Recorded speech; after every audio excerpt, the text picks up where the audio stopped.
Hello दोस्तों, स्वागत है आपका अपने यूट्यूब चैनल ट्रेडिंग पाठशाला में। दोस्तों, ट्रेडिंग पाठशाला लेकर आ गया है आप सबके लिए इस वीडियो सीरीज का तीसरा लेक्चर। दोस्तों, तीसरे लेक्चर में हम समझेंगे कि टेक्निकल एनालिसिस क्या होता है और फंडामेंटल एनालिसिस क्या होता है।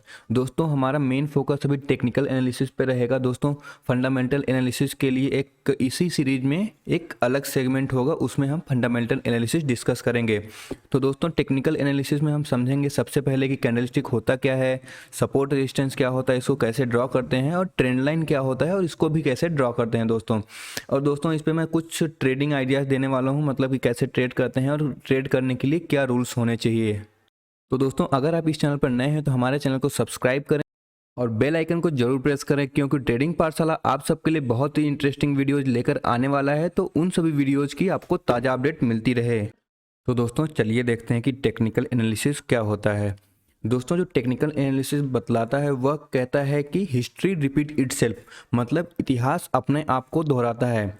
दोस्तों, इसका एग्जांपल आप एक लेटेस्ट एग्जांपल देख लीजिए। जैसा कि आप एक फ़ोटो देख रहे होंगे ऋषि मुनि का, आपने 10 साल पहले सोचा भी नहीं होगा कि इस तरह का ट्रेंड कभी चल सकता है दोस्तों, हेयर स्टाइल में। दोस्तों, अब आप इन दोनों फोटोज़ को देखिए, ये कुछ सिमिलर ही लग रहे हैं, बस कुछ चीज़ें चेंज हो जाती है दोस्तों। लेकिन टेक्निकल एनालिसिस का आप ये नहीं बोल सकते कि 100% किसी भी चीज़ का दोस्तों 100% सक्सेस रेट नहीं होता है। टेक्निकल एनालिसिस में भी आपको लगभग 60 to 70% का एक्यूरेसी मिल जाता है दोस्तों। मतलब कि आप अगर 100 ट्रेड करते हैं टेक्निकल एनालिसिस बेस्ड पर, तो किसी भी सेटअप पे आप इतना ज़्यादा एक्सपेक्ट नहीं कर सकते। सिर्फ 60% या 70% आप सही होते हो, 40% आप गलत होते हो। इसका क्या मतलब है? मतलब कि आप 60 ट्रेड में प्रॉफिट करने वाले हो, 40 ट्रेड में लॉस करने वाले हो। तो दोस्तों, यहीं पे आ जाता है मनी मैनेजमेंट। दोस्तों, हमें हमेशा अपना स्टॉप लॉस तैयार रखना चाहिए। इसके बारे में हम अभी लास्ट स्लाइड में बात करेंगे कि किस तरह से स्टॉप लॉस क्या डिसाइड करते हैं, कैसे करते हैं दोस्तों, ये हम डिस्कस करेंगे लास्ट में। अभी हम टेक्निकल एनालिसिस पर फोकस रखते हैं। और एक चीज़ और दोस्तों, टेक्निकल एनालिसिस में हम प्राइस एक्शन को समझते हैं, मतलब कि प्राइस कैसे मूवमेंट कर रहा है। जब इस तरह का पैटर्न बना था या फिर जब इस तरह के कैंडल्स बने थे तब क्या हुआ था, या फिर कोई भी इंडिकेटर पहले किस कहाँ पे किस तरह का मूवमेंट दिखाया था तो हम क्या हुआ था, फिर उसमें हम किस तरह से ट्रेड ले सकते हैं। इस तरह से टेक्निकल एनालिसिस चलता है। और दोस्तों, सिर्फ टेक्निकल एनालिसिस के बेस पर हम इन्वेस्टमेंट नहीं कर सकते दोस्तों, यह हमें सिर्फ ट्रेडिंग करने में सहायता करता है।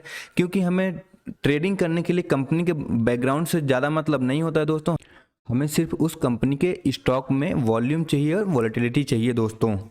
दोस्तों, इसी वीडियो सीरीज में हम फंडामेंटल एनालिसिस भी डिस्कस करेंगे। पहले टेक्निकल एनालिसिस एक बार ख़त्म हो जाए, उसके बाद हम फंडामेंटल एनालिसिस शुरू करेंगे। दोस्तों, टेक्निकल एनालिसिस पहले शुरू करने का रीज़न है कि बहुत सारे लोग पैसे कमाना चाहते होंगे, और मैं कुछ सेटअप्स बताऊंगा जिस पे आप ट्रेड करके कुछ पैसे कमा सकते हैं दोस्तों। और एक बात, अगर साइकोलॉजी की बात बता देता हूं मैं, कि अगर आप यह सोचकर स्टॉक मार्केट में ट्रेडिंग करने या फिर इन्वेस्टिंग करने आ रहे हैं कि यह एक मनी मशीन है, मतलब कि आप इसमें बहुत सारा पैसा बहुत जल्दी कमा सकते हो, तो ऐसा नहीं दोस्तों। यह एक बिजनेस है और आप इसमें आपको भी मेहनत करना पड़ेगा, तभी आप जाके इसमें सक्सेसफुल ट्रेडर या फिर सक्सेसफुल इन्वेस्टर बन पाओगे दोस्तों। दोस्तों, बहुत लोग आते हैं कि नहीं इसमें बहुत जल्दी पैसा बन जाता है, शुरू में वो लोग प्रॉफिट कमाते भी हैं, लेकिन दोस्तों वह प्रॉफिट एक ही दिन में वो प्रॉफिट सहित अपना कैपिटल भी गंवा के चले जाते हैं। फिर बोलते हैं कि मार्केट ख़राब है, मार्केट ऐसा है, मार्केट वैसा है, ये शेयर मार्केट अच्छा नहीं है, शेयर मार्केट एक सट्टा बाजार है। तो दोस्तों, ऐसा नहीं है, हर जगह आप कुछ ना कुछ लॉस करते हैं और कुछ ना कुछ प्रॉफिट करते हैं। तो दोस्तों, यहाँ पे हमें अपना लॉस कंट्रोल करना है, और प्रॉफिट तो दोस्तों हो ही जाता है। दोस्तों, अब देख लेते हैं कि फंडामेंटल एनालिसिस क्या होता है। दोस्तों, फंडामेंटल एनालिसिस में हम देश के इकोनॉमी के बारे में और इंडस्ट्री एनालिसिस करते हैं। कंपनी किस तरह का परफॉर्मेंस कर रही है, उस इंडस्ट्री का किस तरह से रोल है हमारे इकोनॉमी में या फिर जीडीपी में, गवर्नमेंट की पॉलिसीज़ क्या हैं उस इंडस्ट्री में, और आरबीआई की क्या पॉलिसी आ रही है, हमारा इन्फ्लेशन रेट क्या है, ये सब चीज़ें दोस्तों हमें फंडामेंटल एनालिसिस में पढ़ना पड़ता है। और दोस्तों, हमें इन्वेस्टमेंट के लिए ये बहुत ज़रूरी पार्ट हो जाता है, क्योंकि अगर हम किसी कंपनी में इन्वेस्ट करना चाहते हैं तो हम उस बिजनेस में इन्वेस्ट कर रहे हैं दोस्तों, और उस बिजनेस का आगे चल के क्या स्कोप है यह हमें जानना बहुत ज़रूरी है। और वह कंपनी उस स्कोप को लेके किस तरह से सीरियस है, कैसा काम कर रही है, यह हमें बहुत ज़रूरी है जानना। क्योंकि दोस्तों, अगर हम उसमें इन्वेस्ट कर रहे हैं तो दोस्तों हम उस बिजनेस में इन्वेस्ट कर रहे हैं, ना कि उस सिर्फ कंपनी में। यह एक तरीके से आपका बिजनेस है दोस्तों, आप बिजनेस शुरू कर रहे हैं, ये सोच के इन्वेस्ट मत कीजिए कि यह दूसरे कंपनी है। अगर आप किसी कंपनी में इन्वेस्ट कर रहे हैं तो यह सोचिए कि वह कंपनी आपकी है और आपने उसमें आपकी कुछ हिस्सेदारी है दोस्तों। तो अगर वह कंपनी अच्छा करेगी तो आपका प्रॉफिट है। तो दोस्तों आप सिर्फ और सिर्फ टेक्निकल बेस पे किसी भी कंपनी में इन्वेस्टमेंट नहीं कर सकते हैं। दोस्तों फंडामेंटल एनालिसिस में आज के लिए बस इतना ही। आगे हम इसका इसी वीडियो सीरीज में एक अलग सेगमेंट लाएंगे फंडामेंटल एनालिसिस का, तो हम उसमें जानेंगे कि किस किस तरीके से हम फंडामेंटल एनालिसिस कर सकते हैं। तो दोस्तों चलिए समझते हैं कैंडलस्टिक क्या होता है। दोस्तों आप इस फोटो में देख पा रहे होंगे कि यह जो एक बड़ी ग्रीन है, जो ग्रीन कैंडल होती है बुलिश कैंडल होती है, और जो रेड कैंडल होती है वो हम बियरिश कैंडल उसको बोलते हैं। दोस्तों इसका जो ये वाला पार्ट है इसको हम बॉडी बोलते हैं दोस्तों। ये छोटी हो सकती है, बड़ी हो सकती है, कुछ भी हो सकता है, और इसको हम बोलते हैं शैडो या फिर विक। दोस्तों ये जो इसका सबसे निचला वाला हिस्सा है दोस्तों, इसका यहाँ पे जो इसका सबसे नीचे वाला हिस्सा है, ये वाला हिस्सा है, इसको हम लो बोलेंगे, और ये जो यहाँ वाला हिस्सा है इसको हम हाई बोलेंगे दोस्तों। और दोस्तों ओपन और क्लोज की बात कर लेते हैं। तो बुलिश कैंडल हम उसको बोलते हैं जो अपने किसी भी टाइम फ्रेम में जो उससे पहले वाली कैंडल थी उसके अगर ऊपर जाता है उसका प्राइस, तो उसको हम बोलते हैं बुलिश कैंडल। तो दोस्तों अगर आप कहीं पे ऊपर जाते हैं तो आप कहाँ से शुरू करते हैं? नीचे से। अगर ऊपर जाएंगे तो आपको नीचे से शुरू करना पड़ता है। तो इसीलिए जो बुलिश कैंडल होती है उसका ओपन प्राइस जो होता है वो नीचे होता है दोस्तों, और उसका जो क्लोजिंग प्राइस होता है वो ऊपर होता है। और इसी तरीके से अगर आपको नीचे जाना है तो आपको ऊपर से शुरुआत करनी पड़ेगी। तो जो बियरिश कैंडल का जो ओपन प्राइस होता है वह ऊपर होता है और क्लोजिंग प्राइस नीचे होता है। दोस्तों हाई लो दोनों का सेम रहता है। हाई तो ऊपर ही रहेगा, जो हाई है सबसे हाई है तो वो ऊपर ही रहेगा, और जो लो है वो लो ही होता है, वो हमेशा नीचे ही होता है। दोस्तों एक बुलिश कैंडल का फॉर्मेशन तब होता है जब बायर्स उस कैंडल में हावी होते हैं, उस टाइम फ्रेम में हावी होते हैं। और जब बियरिश कैंडल का फॉर्मेशन तब होता है दोस्तों जब वहाँ पे बियर्स हावी होते हैं बुल्स पे। तो दोस्तों अब हम चार्ट पर आ चुके हैं। यह बैंक निफ्टी का डेली टाइम फ्रेम में चार्ट है। अब हम यहाँ पर कैंडलस्टिक को समझने की कोशिश करते हैं दोस्तों सबसे लेटेस्ट जो कैंडल बनी है फ्राइडे को, उस पर हम चर्चा करते हैं कि क्या कैसे बनी है, क्या हो सकता है उस दिन। तो दोस्तों यह मार्केट ओपन हुआ, देखिए यहाँ पर, एक सेकेंड में बता देता हूँ आपको। यहाँ मार्केट ओपन हुआ है और फिर उसके बाद बियर्स हावी रहे हैं फर्स्ट हाफ में, और उन्होंने मार्केट को नीचे यहाँ तक गिराया है दोस्तों। लेकिन दोस्तों बियर्स ज़्यादा देर तक हावी रह नहीं पाए हैं। उसके बाद दोस्तों बुल्स आए हैं और मार्केट ने यहाँ कहीं जाके हाई लगाया है दोस्तों, यहाँ हाई लगाया है। उसके बाद दोस्तों बियर्स की एंट्री हुई, या फिर बियर्स थोड़ी देर के लिए हावी रहे और मार्केट को थोड़ा सा नीचे लाके मार्केट ने क्लोजिंग दिया है दोस्तों। तो ऐसे ही बनती है कैंडल दोस्तों। हम इसको बुल्स और बेयर्स के पर्सपेक्टिव से समझेंगे। यहाँ पे कई तरह के कैंडल्स होती हैं, यहाँ पे कई तरह के चार्ट होते हैं दोस्तों। यहाँ पे देखिए होलो कैंडल्स हैं, लेकिन जो सबसे बेस कैंडल है दोस्तों वह होती है कैंडल जैपनीज कैंडलस्टिक जो होती है वो सबसे बेस होती है। इसमें आपको प्योर प्राइस एक्शन दिखता है, मतलब प्राइस कैसे चल रही है, प्राइस का मोमेंटम क्या है, वो प्योर दिखता है। लेकिन जो ये सब बाकी चीज़ें हैं उसमें कुछ ना कुछ मॉडिफिकेशन है, और आपको उसमें प्योर प्राइस एक्शन या फिर प्योर प्राइस नहीं दिखेगा, उसमें कुछ ना कुछ कैलकुलेशन दिखेगा दोस्तों। तो यहाँ पे हमने कैंडल देख लिया। अब हम देखेंगे कि सपोर्ट लाइन और रेजिस्टेंस। तो दोस्तों अब हम देख लेते हैं कि सपोर्ट और रेजिस्टेंस होता क्या है।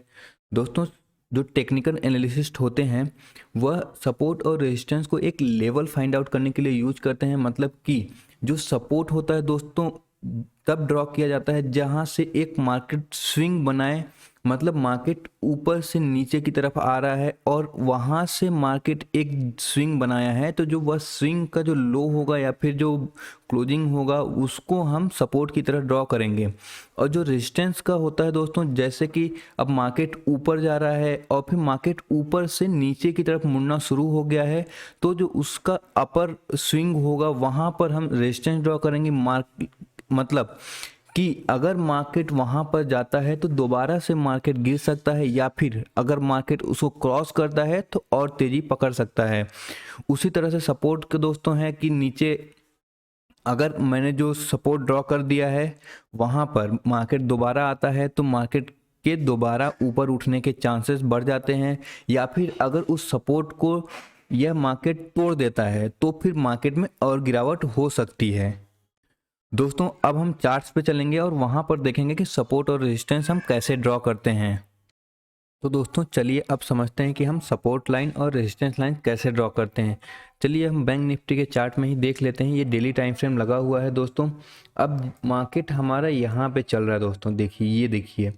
तो आप यहाँ पे देखेंगे तो ये मार्केट यहाँ गया ऊपर, फिर यहाँ नीचे आया, फिर ऐसे ऊपर गया है और फिर यहाँ से नीचे आया है।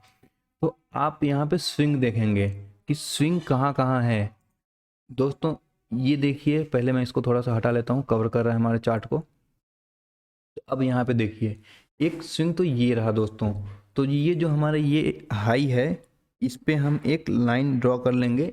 ये इसको थोड़ा सा एडजस्ट कर देता हूँ मैं। ये हमारा रेजिस्टेंस का काम करेगा। अगर मार्केट ऊपर की तरफ जाता है और इसको क्रॉस करता है तो फिर मार्केट में तेज़ी देखने को मिल सकती है, या फिर अगर मार्केट इसको रिस्पेक्ट करके यहाँ पे टाइम स्पेंड करता है और फिर ब्रेक करता है तो और अच्छी तेज़ी देखने को मिलेगी। और अगर दोस्तों यहाँ पे ऊपर जाता है मार्केट और उसके बाद मार्केट रेड कैंडल बना देता है, मतलब बियरिश कैंडल बना देता है, तो हमें एक गिरावट देखने को मिलेगी जो कि इस लेवल तक, पहले हम इस लेवल का वेट करेंगे दोस्तों। यहाँ पे एक हमारा स्विंग है, इसलिए यह एक सपोर्ट की तरह काम करेगा। पहले हम इस लेवल का वेट करेंगे दोस्तों। अगर यह इस लेवल को ब्रेक करके सस्टेन करता है तो हमें एक गिरावट फिर इस लेवल तक के देखने को मिलेगी दोस्तों। इसी तरह से हम फाइंड आउट करेंगे कि कौन कौन सी, ये देखिए सपोर्ट 1 हमारा ये हो गया, सपोर्ट 2 ये हो गया। ये एक अच्छा सपोर्ट हम कैसे मान सकते हैं, क्योंकि ये देखिए मार्केट एक यहाँ गया, जब ये मार्केट ऊपर जा रहा था, फिर जब यहाँ स्विंग बनाया था तो यह एक हमारा रेजिस्टेंस का काम कर रहा था। और फिर मार्केट जैसे ही यहाँ से स्विंग बनाया, ये स्विंग बनाने के बाद इसने जब इसको क्रॉस कर दिया तो यही रेजिस्टेंस इसके सपोर्ट का काम करने लगेगा दोस्तों। इसी तरह से जब ये इसको ब्रेक कर देगा, अगर मार्केट ऊपर नहीं जाके यहाँ से ये मुड़ जाता है, मतलब मैं आपको एक दिखा देता हूँ। मार्केट यहाँ से ऊपर नहीं क्रॉस करता है, मार्केट यहाँ से ऐसे जाके इसको क्रॉस नहीं कर पाता है और मार्केट यहाँ से नीचे आ जाता है। जब मार्केट नीचे आएगा दोस्तों, मार्केट अगर यहाँ से नीचे आ गया तो यही लाइन सपोर्ट लाइन हुआ करती थी, लेकिन मार्केट अब नीचे गिर चुका है तो ये लाइन इसके लिए रेजिस्टेंट का काम करेगी दोस्तों। और फिर मार्केट इसी तरह से काम करता है। और इसको कैसे ट्रेड करेंगे यह भी हम थोड़ा सा देख लेते हैं दोस्तों मैं एक छोटा टाइम फ्रेम लगा लेता हूँ इंट्राडे ट्रेडिंग के लिए। तो हम 15 मिनट का टाइम फ्रेम बिगिनर्स के लिए सही रहता है। हम सबसे पहले 15 मिनट का टाइम फ्रेम देखेंगे। सारे ड्राइंग्स हटा देता हूँ मैं, ये ड्राइंग्स हटा दिया मैंने। अब देखिए, अब देखते हैं कि जैसे अब मंडे को जब मार्केट खुलेगा तो हम कैसे ट्रेड कर सकते हैं। यहाँ देखिए एक मार्केट ने यहाँ पर स्विंग लगाया है, ये अभी तक वही लगा हुआ है। मार्केट ने यहाँ पे स्विंग लगाया है, ये यहाँ से लेकर यहाँ तक ये टर्न हुआ है, तो ये एक स्विंग है दोस्तों। इसको हम मार्क कर लेंगे। हमने ये मार्क कर लिया। अब ये मार्केट यहाँ से गिरा है तो मार्क कर लिया। अब मार्केट देखेंगे उठा कहाँ से है। जो मार्केट बेसिकली उठा है वह यहाँ से उठा है, तो हम इस लेवल को एक मार्क करेंगे। और अब देखिए इसमें ऊपर की तरफ एक ये रेजिस्टेंस है, एक ये भी रेजिस्टेंस है। तो अब हम अगर मार्केट ऊपर की तरफ निकलता है और इसको ब्रेक करता है तो हो सकता है कि इसका रेजिस्टेंस फेज करके फिर से ये नीचे आ जाए। लेकिन अगर ये नीचे आता है तो नीचे आप देखेंगे कि इसका जो सपोर्ट बनता है इसके टूटने के बाद वह सपोर्ट बनता है यहाँ पे। ये लेवल लेते हैं अपन। यहाँ से एक मार्केट ने स्विंग बनाया है जो इसके बाद का है ये लेवल। अगर यहाँ से मार्केट गिरता है या फिर इसको इस लेवल को ब्रेक करता है दोस्तों, तो मार्केट यहाँ तक गिर सकता है इंट्राडे में। या फिर दोस्तों और एक बात मैं बता देना चाहता हूँ, यहाँ पर 100% कुछ नहीं होता है, ये कुछ भी हो सकता है मार्केट में। लेकिन एक चीज़ हम उसको फॉलो करते हैं, तो जिस सेटअप पे आप ट्रेड कर रहे हैं उस पे कम से कम 100 से 200 ट्रेड करें। उसके बाद आप कंक्लूजन निकालें कि यह सेटअप काम कर रहा है कि नहीं कर रहा है। यहाँ पे सभी सेटअप्स काम करते हैं, कोई भी ऐसा चीज़ नहीं है कि जो काम नहीं करता है, बस आपको उस पर काम करना आना चाहिए। दोस्तों अब हम देखेंगे कि ट्रेंड लाइन क्या होता है और ट्रेंड लाइन को कैसे ड्रॉ करते हैं। तो चलिए हम पीपीटी पे दोस्तों चलिए देखते हैं कि ट्रेंड लाइन क्या होता है। ट्रेंड लाइन दोस्तों ट्रेडर्स या फिर इन्वेस्टर्स इसको एक ट्रेंड पता करने के लिए यूज करते हैं। इसको किस तरह से यूज करते हैं या फिर किस तरह से ट्रेंड लाइन ड्रॉ करते हैं, यह हम अभी डायरेक्ट चार्ट पे चल के देखेंगे। तो दोस्तों अब हम चार्ट्स पे आ गए हैं। बैंक निफ्टी का चार्ट है, ये 15 मिनट का टाइम फ्रेम हमने लगा लिया है और यह हम कैंडल यूज कर रहे हैं। तो चलिए अब देखते हैं कि ट्रेंड लाइन कैसे ड्रॉ करते हैं। तो दोस्तों जब हम डाउन ट्रेंड वाली ट्रेंड लाइन ड्रॉ करेंगे तो हम दो हाइस को मिलाएंगे एक लाइन से। जब दो हाइस को एक लाइन से मिलाएंगे दोस्तों, तब हमारी डाउन ट्रेंड वाली लाइन बनेगी जिसको हम डाउन ट्रेंड लाइन बोलेंगे। और जो अप ट्रेंड वाली लाइन होगी दोस्तों, उसमें हम दो लोस को कनेक्ट करेंगे एक लाइन से, तो हमारी अप ट्रेंड वाली लाइन बन जाएगी। तो चलिए देख लेते हैं डाउन ट्रेंड लाइन एक बार मैं बना के आपको बताता हूँ। ये देखिए यहाँ से हाई कनेक्ट किया इसका, ये इसके हाइस कनेक्ट हो रहे हैं और फिर मैंने ये ड्रॉ कर दिया एक ट्रेंड लाइन। तो दोस्तों आप देख पा रहे हैं। और इसको कैसे ट्रेड करेंगे दोस्तों, यह मैं अभी थोड़ी देर बाद में बताऊंगा। पहले हम देख लेते हैं कैसे ड्रॉ करते हैं। तो चलिए ये ड्रॉ हो गया डाउन ट्रेंड वाली लाइन। और एक चीज़ ध्यान दीजिएगा, हमेशा ये बहुत ही ध्यान देने वाली बात है कि जब आप डाउन ट्रेंड लाइन ड्रॉ करेंगे तो हाई से कनेक्ट करेंगे, लोस कनेक्ट नहीं करेंगे ना। ऐसे आप नहीं बना सकते हैं इसको डाउन ट्रेंड को कि ये डाउन ट्रेंड आपका बन गया, ये डाउन ट्रेंड नहीं है। जब आप इसको बनाएंगे डाउन ट्रेंड लाइन तो ये हाइस को ही कनेक्ट करते हुए बननी चाहिए। और जब आप अप ट्रेंड बनाएंगे तो वो लोस को कनेक्ट करते हुए बननी चाहिए। तो जैसे यहाँ पर आप देखिए, चलिए ये पहले सारा रिमूव कर देता हूँ मैं। अब हम देखते हैं कि अप ट्रेंड वाली लाइन कैसे बनाएंगे। तो ये देखिए यहाँ से मैंने एक लो लिया ये, और फिर इसको इसके लो से, ये वाला लो पहले मैं ध्यान दीजिए, ये वाला लो मैं कनेक्ट कर रहा हूँ। इस लो से कनेक्ट करते हुए एक लाइन बना दिया। चलिए ये एक ट्रेंड लाइन बन गया। ये यहाँ से एक ट्रेंड चल रहा था जो ये ट्रेंड ब्रेक नहीं हुआ है, तो यह हमारा अप ट्रेंड हो गया। अप ट्रेंड में ये सब बहुत केयरफुली ध्यान दीजिएगा कि हमेशा लो और लो को ही मिलाएंगे। यह मैं बार बार इसलिए बता रहा हूं दोस्तों क्योंकि बहुत लोग इसमें गलत करते हैं और फिर बोलते हैं कि यह काम नहीं करता है। इसको सही तरीके से ड्रॉ करने आपको आना चाहिए। तो एक बार मैं फिर से आपको बता देता हूं कि जब आप अप ट्रेंड ड्रॉ करेंगे तो आपका लो से लो कनेक्ट होना चाहिए, और फिर जब आप डाउन ट्रेंड ड्रॉ करेंगे तो आपका हाई से हाई कनेक्ट होना चाहिए। तो चलिए अब हमने क्या क्या देख लिया, सपोर्ट देख लिया, रेजिस्टेंस देख लिया और ट्रेंड लाइन देख लिया। अब हम इन तीनों को मिला के ट्रेड कैसे करेंगे ये देखते हैं। तो सबसे पहले आपको 15 मिनट का टाइम फ्रेम लगा लेना है दोस्तों। किसी भी स्टॉक में आप 15 मिनट के टाइम फ्रेम में ही ट्रेड कीजिए, क्योंकि आपको 15 मिनट के टाइम फ्रेम में आपको ज़्यादा ट्रेड्स नहीं मिलेंगे और आप ओवर ट्रेडिंग नहीं करेंगे। ओवर ट्रेडिंग क्या होता है मैं आपको बाद में समझाऊंगा। और अब देखिए, अब मैं आपको ट्रेड बताता हूँ किस तरीके से ट्रेड लेते हैं। चलिए दोस्तों देखते हैं। हमने एक ट्रेंड लाइन में ड्रॉ करूँगा आपको, आप देखिएगा।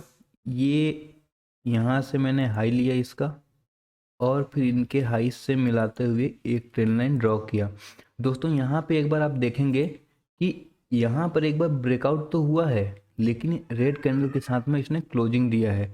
तो हम यहाँ पे ट्रेड एग्जीक्यूट नहीं करेंगे दोस्तों। जब इस ट्रेंड लाइन में या तो आपको बहुत अच्छा मोमेंटम दिखे या फिर आपको एक ग्रीन क्लोजिंग होनी चाहिए इस ट्रेंड लाइन के ऊपर। तो जैसा कि आप यहाँ पर देख पा रहे हैं, यहाँ पर हम एक ट्रेड एग्जीक्यूट करेंगे या फिर बाई करेंगे मतलब। और फिर हमारा स्टॉप लॉस हमारा इस लेवल का होगा, मतलब एक सपोर्ट ड्रॉ करेंगे सबसे पहले। ये आपका ये सपोर्ट हो गया, हमने ये सपोर्ट ड्रॉ कर लिया। और हमारा इसका जो लो होगा, इस यहाँ पे जो लो होगा, या तो उसका लगा सकते हैं सेफ साइड के लिए, या फिर आपका ये सपोर्ट हो सकता है।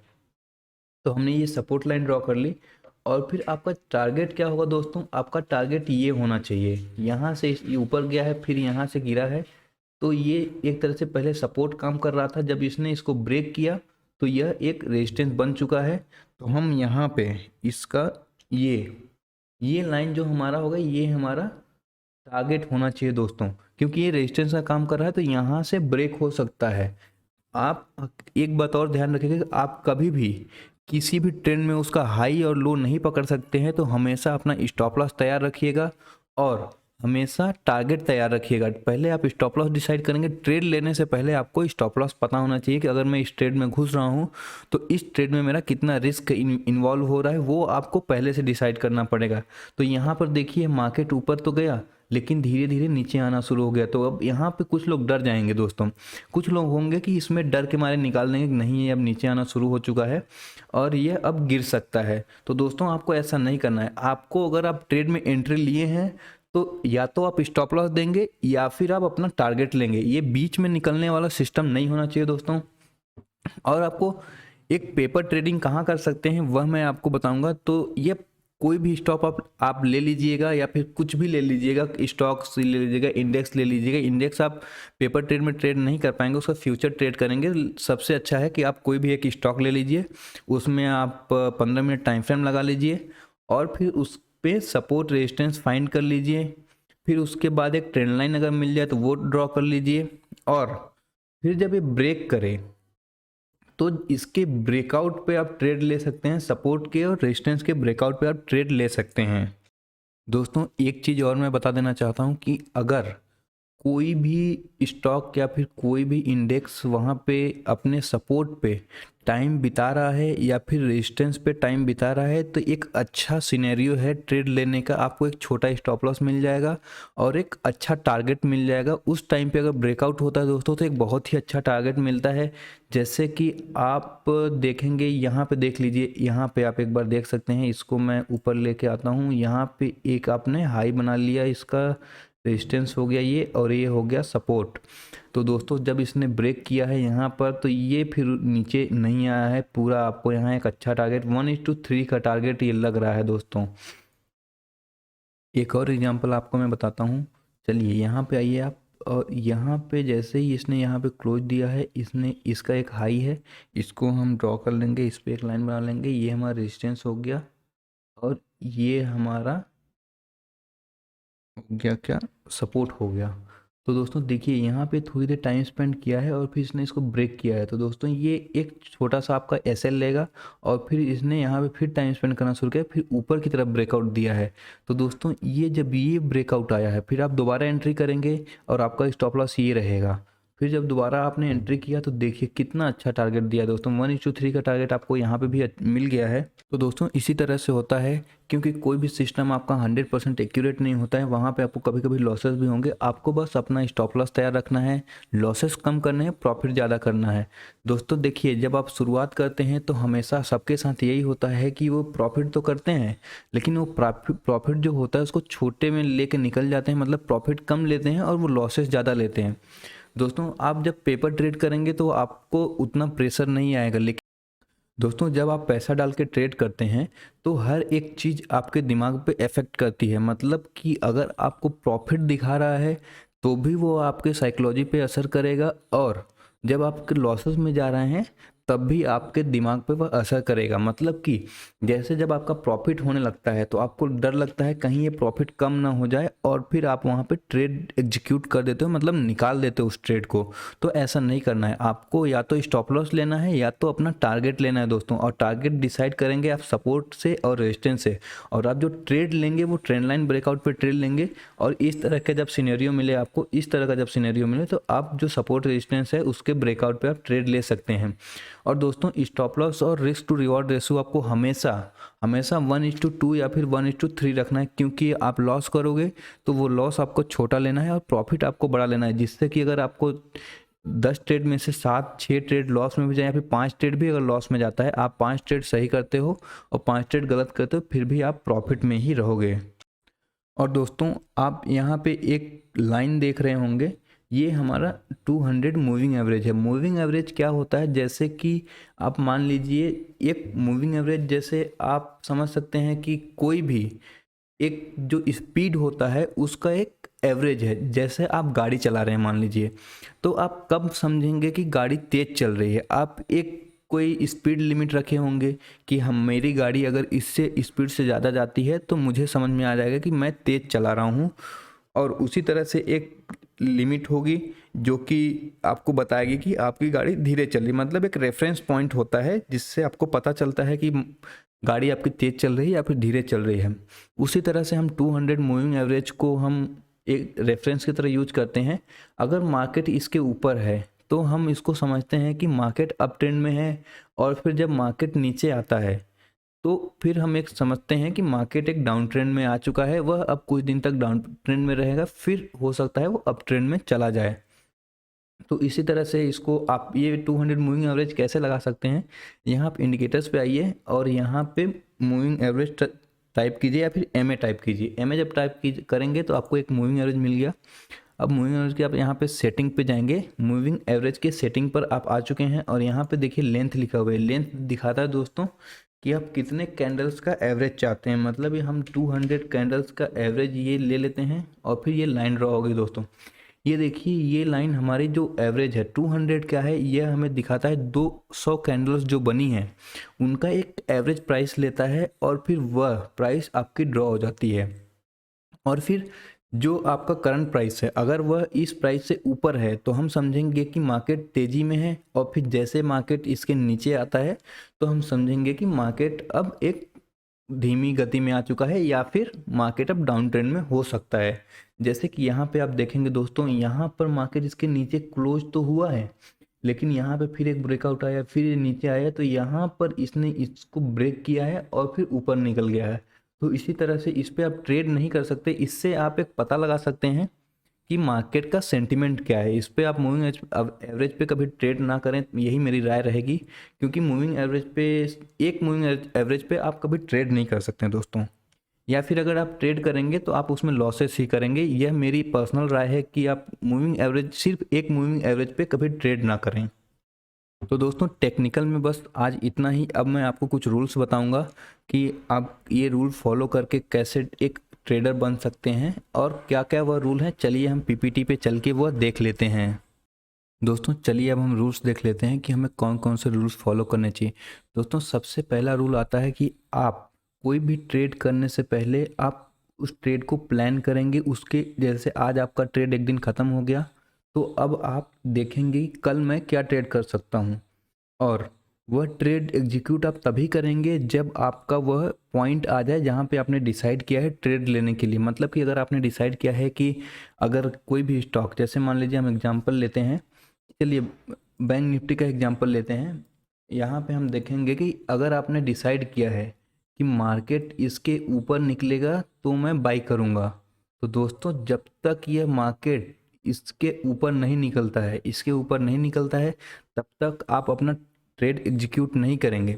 और अपना स्टॉप लॉस आप हमेशा तैयार रखेंगे, चाहे कुछ भी हो जाए बिना स्टॉप लॉस के आप ट्रेड नहीं करेंगे। दोस्तों जनरली होता क्या है, लोग बिना स्टॉप लॉस के ट्रेड करते हैं और फिर जब वो लॉस दिखाने लगता है तो इनके उनके अंदर एक होप होता है कि यार ये लॉस जो दिख रहा है थोड़ा सा कम हो जाए, थोड़ा सा कम हो जाए। लेकिन दोस्तों ऐसा होता नहीं है। आप टेक्निकल पर टिके रहें, आप अपने डिसीजन पर टिके रहें। या तो आप प्रॉफिट लें, अपना टारगेट लें, या तो स्टॉप लॉस लेके आप उस ट्रेड से बाहर आ जाएं।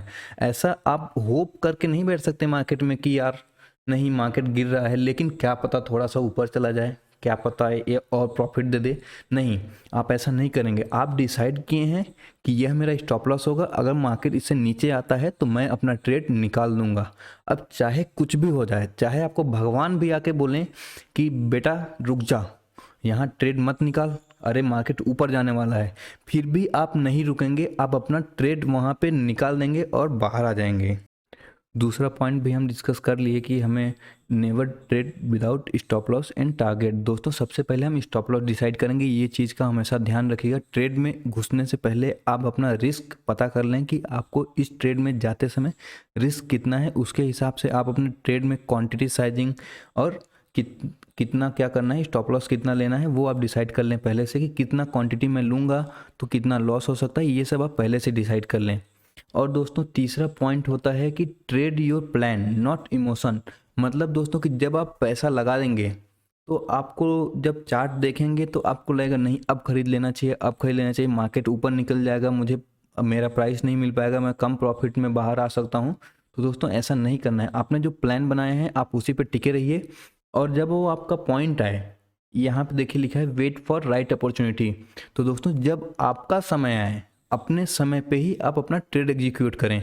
जैसे ही आपको दिखा कि नहीं अब ये प्राइस मेरे पॉइंट पे आ रहा है तो आप ट्रेड एग्जीक्यूट कर लीजिए, उसमें कोई दिक्कत नहीं है। लेकिन आप इमोशन में आके ट्रेड नहीं ले सकते हैं, लालच में आके, डर में आके ट्रेड नहीं ले सकते हैं। मतलब कि लालच में आके आपको ट्रेड नहीं लेना है, डर में आपको ट्रेड निकालना नहीं है।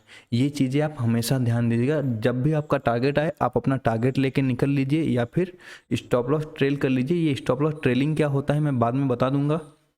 सबसे पहले आप अपना टारगेट लेके निकल लीजिए या फिर आपका जो स्टॉप लॉस है वो लेके निकलिए। आप बीच में कभी मत निकलिए। ये चीज़ दोस्तों हमेशा ध्यान रखिएगा कि अगर आप बीच में निकलेंगे तो कभी कभी बहुत बड़ी बड़ी प्रॉफिट्स मिस हो जाती हैं दोस्तों।